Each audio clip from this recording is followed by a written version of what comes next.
നമസ്കാരം. വാർത്തകൾ വാസ്തവങ്ങളിലേക്ക് സ്വാഗതം. ഇന്ന് 2024 ഡിസംബർ 21 ശനിയാഴ്ച. പ്രധാന ദേശാഭിമാനി വാർത്തകൾ. രാപകലില്ലാതെ അടുക്കളച്ചൂടിൽ ഉരുകിത്തീരുന്ന വീട്ടമ്മമാർക്ക് കരുതലേകി സംസ്ഥാന സർക്കാർ. സൗകര്യങ്ങളില്ലാത്തതും അനാരോഗ്യകരവുമായ അടുക്കളകൾ നവീകരിച്ച് സ്ത്രീകളുടെ മാനസികവും ശാരീരികവുമായ ആരോഗ്യ സുരക്ഷ ഉറപ്പാക്കാനുള്ള ഈസി കിച്ചൺ പദ്ധതിക്ക് അനുമതി നൽകി. നഗരസഭകൾക്കും ഗ്രാമപഞ്ചായത്തുകൾക്കും 75,000 രൂപ വരെ അടുക്കള നവീകരണത്തിന് ചെലവഴിക്കാം. മന്ത്രി എം പി രാജേഷിന്റെ അധ്യക്ഷതയിൽ ചേർന്ന വികേന്ദ്രീകൃത ആസൂത്രണ സംസ്ഥാനതല കോർഡിനേഷൻ കമ്മിറ്റിയാണ് പദ്ധതിക്ക് അനുമതി നൽകിയത്. വികസനം കൂടുതൽ സ്ത്രീ സൗഹൃദം ആക്കുന്നതിൻ്റെ ഭാഗമായാണ് നടപടി. എം.ടി. വാസുദേവൻ നായരുടെ ആരോഗ്യനില അതീവ ഗുരുതരമായി തുടരുന്നു. ശ്വാസതടസ്സത്തെ തുടർന്ന് ഞായറാഴ്ച രാത്രിയാണ് കോഴിക്കോട് ബേബി മെമ്മോറിയൽ ഹോസ്പിറ്റലിൽ പ്രവേശിപ്പിച്ചത്. നിലവിൽ ICUവിലാണ്.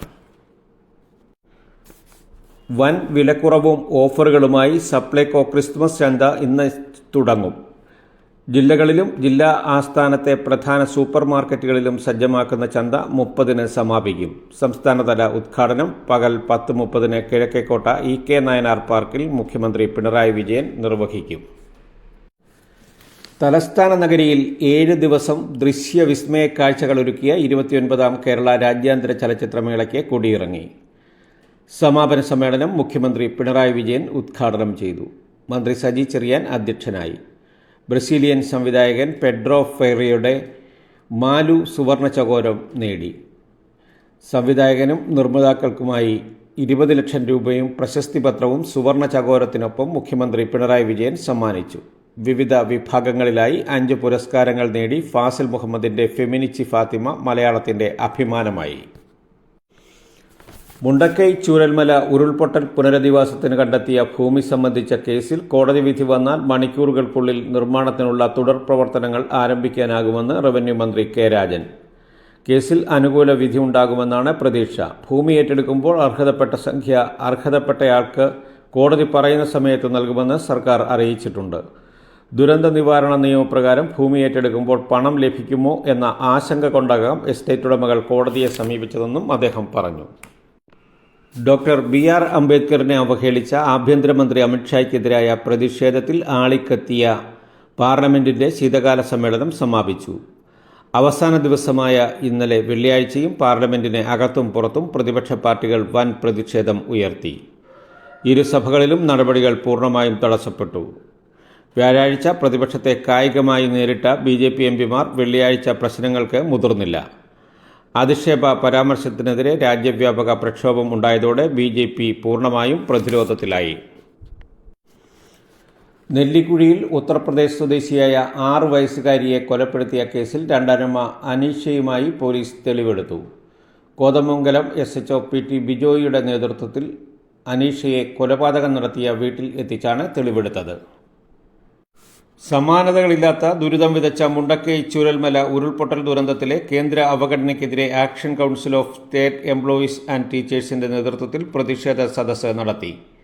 വികാസ് ഭവനിൽ action council general convener MA Ajith Kumar ഉദ്ഘാടനം ചെയ്തു. KSTA ജില്ലാ പ്രസിഡന്റ് വിദ്യാ വിനോദ് അധ്യക്ഷനായി.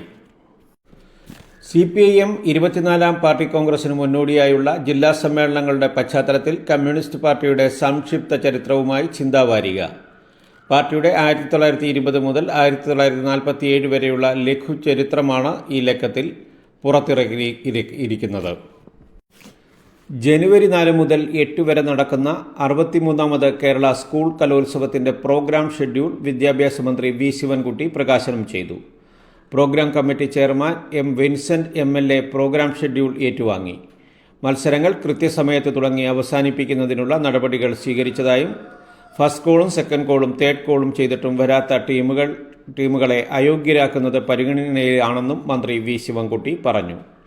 മത്സരങ്ങൾ രാവിലെ 9:30-ന് ആരംഭിക്കാൻ ക്രമീകരണങ്ങൾ ഏർപ്പെടുത്തിയതായും അപ്പീലുകൾ വരുമ്പോൾ സമയക്രമത്തിൽ മാറ്റമുണ്ടായേക്കാമെന്നും അദ്ദേഹം പറഞ്ഞു. പൊതുപരീക്ഷകൾക്ക് പുറമെ ടേം പരീക്ഷാ ചോദ്യപേപ്പർ തയ്യാറാക്കുന്നതിലും ആധുനിക സാങ്കേതിക വിദ്യയുടെ സാധ്യതകൾ പ്രയോജനപ്പെടുത്തുന്നത് ആലോചിക്കുമെന്ന് മന്ത്രി V. ശിവൻകുട്ടി. പരീക്ഷകളുടെ സ്വഭാവവും രഹസ്യാത്മകതയും ഗുണനിലവാരവും നിലനിർത്തി എങ്ങനെ മുന്നോട്ടു പോകാമെന്ന് ഗൗരവമായി ആലോചിക്കും. ഇക്കാര്യങ്ങളുടെ പ്രായോഗികത പരിശോധിക്കും. ചോദ്യപേപ്പർ ചോർത്തുന്നതും പരസ്യപ്പെടുത്തുന്നതും കുട്ടികളോടുള്ള ക്രൂരതയാണ്. അത്തരക്കാരെ നിയമത്തിനു മുന്നിൽ എത്തിക്കുമെന്നും മന്ത്രി പറഞ്ഞു. കേന്ദ്ര ബജറ്റിൽ കേരളത്തിന് 24,000 കോടി രൂപയുടെ പ്രത്യേക സാമ്പത്തിക പാക്കേജും വയനാട് പുനരധിവാസത്തിന് 2,000 കോടി രൂപയുടെ പ്രത്യേക സഹായവും പ്രഖ്യാപിക്കണമെന്ന് കേരളം. കേന്ദ്ര ബജറ്റിന് മുന്നോടിയായി രാജസ്ഥാനിലെ ജയ്സാൽമീറിൽ ധനമന്ത്രിമാരുടെ യോഗത്തിൽ കെ.എൻ. ബാലഗോപാലാണ് ആവശ്യം ഉന്നയിച്ചത്. ഏഷ്യാനെറ്റ് ചാനൽ ചർച്ചയ്ക്കിടെ CITU സംസ്ഥാന ജനറൽ സെക്രട്ടറി എളമരം കരീമിന്റെ മുഖത്തടിക്കാൻ ആഹ്വാനം ചെയ്തതിന് അവതാരകൻ വിനു വി. ജോണിനെതിരെ എടുത്ത കേസ് റദ്ദാക്കണമെന്ന് ആവശ്യപ്പെട്ട് നൽകിയ ഹർജിയിൽ ഹൈക്കോടതി സ്റ്റേ നൽകിയില്ല. എളമരം കരീമിന്റെ പരാതിയിൽ എടുത്ത കേസിൽ തിരുവനന്തപുരം മജിസ്ട്രേറ്റ് കോടതിയിലെ നടപടികൾ റദ്ദാക്കണമെന്നായിരുന്നു വിനുവിന്റെ ആവശ്യം. വിചാരണ കോടതിയിൽ വിനു വി. ജോൺ ജനുവരി 20 വരെ നേരിട്ട് ഹാജരാകുന്നതിൽ ജസ്റ്റിസ് VG അരുൺ ഇളവ് അനുവദിച്ചു. ഹർജിയിൽ എളമരം കരീമിന് നോട്ടീസും അയച്ചു. ലൈഫ് ഭവന പദ്ധതിയിലൂടെ ലഭിക്കുന്ന വീടുകൾ വിൽക്കുന്നതിനോ കൈമാറ്റം ചെയ്യുന്നതിനോ ഉള്ള കാലാവധി 12 വർഷമാക്കി ഉയർത്തി.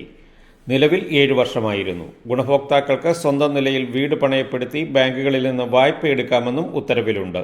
മുമ്പ് വായ്പയെടുക്കണമെങ്കിൽ ജില്ലാ കളക്ടർ അധ്യക്ഷനായ സമിതിയിൽ അപേക്ഷ നൽകി അനുമതി വാങ്ങണമായിരുന്നു. ഇനി ഗുണഭോക്താക്കൾക്ക് നേരിട്ട് ബാങ്കുകളെ സമീപിക്കാം.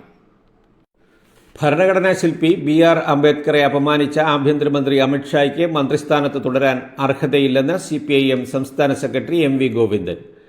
അമിത്ഷായുടെ പരാമർശങ്ങൾ വാക്കുപിഴയോ വ്യക്തിയുടെ പോരായ്മയോ അല്ല, സംഘപരിവാറിന്റെ രാഷ്ട്രീയ സമീപനമാണ് അത്. ചാതുർവർണ്ണി സമീപനത്തിന്റെ അടിസ്ഥാനത്തിൽ ലോകത്തെ വീക്ഷിക്കുന്ന പ്രസ്ഥാനം അംബേദ്കറെയും അദ്ദേഹത്തിന്റെ കാഴ്ചപ്പാടുകളെയും അംഗീകരിക്കില്ല.